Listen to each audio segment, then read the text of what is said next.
Welcome back, everybody. Our next topic in 2.14, solving systems of simultaneous equations, is going to involve what's known as the substitution method. And in this one, if we look at our original equations 1 and 2, the equation number 1 has y as the subject. Y equals 2x minus 3. In equation 2, 4x minus 3y is 9.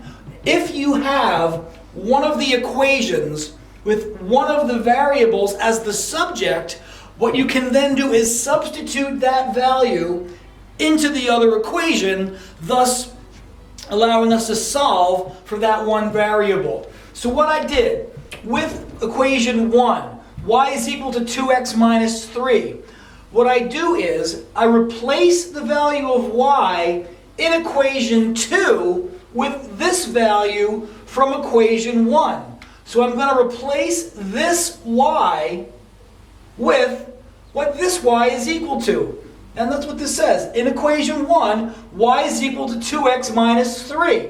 That is y.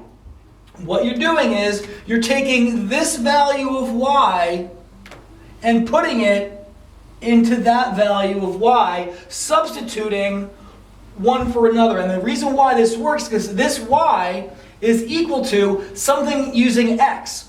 So by substituting that into equation 2, I now have one equation. Instead of having x's and y's, I'm only going to have x's and x's. So my new equation 2, 4x minus 3y equals 9, 4x minus 3y, this is what y is from equation 1, equals 9.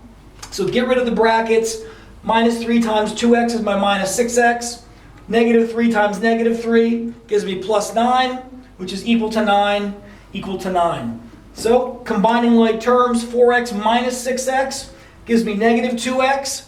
Subtracting 9 from both sides, I've got negative 2x is 0, therefore x is equal to 0. Taking this value of x, putting it into equation 1, where y is 2 times x minus 3, 2 times 0 minus 3 allows us to say y is negative 3. So the point where those two lines intersect is the point 0, negative 3. Now you're ready for some exercises from 2804.